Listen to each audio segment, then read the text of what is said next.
Prep Partners is a warehousing and logistics. We own our own property, build warehouses. So basically it's a warehousing and distribution company. Products get shipped in, we store them, we pick, we pack, we ship. Also with that we offer labor to be able to put stuff together, to create other products for people, and then store them within our facility and ship it out. At the capacity that we're at right now, we have 65 out on the floor right now working. We have the ability to ramp all the way up to 150. That's both full-time and day laborers that we utilize.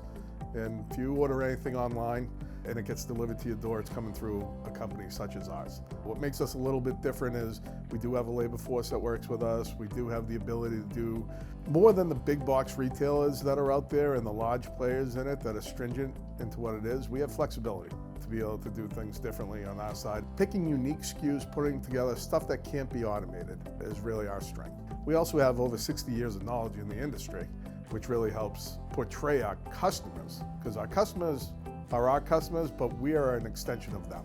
The scalability is there, and that's one shift.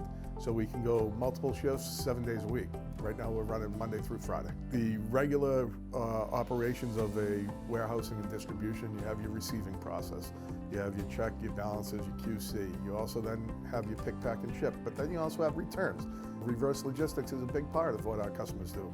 We've had a nice influx right now. We were running about 15 trucks a day in and out. We have 17 dock doors, so we could take in as many as 20 in a day if need be. So everything that we built from startup, we make sure that we're recycling all of our corrugated and plastics. We have energy efficient lighting throughout the building, as well as our ARU units that we use for heating and cooling. Through there, we make sure that we give back as much. We also repurpose all of our water going back in when we develop the land out. So there's a lot to do around agriculture and what we're doing up here in New Hampshire. We do have a second piece of property that we're looking at, and we have it under agreement to build 2 more of these to keep it going.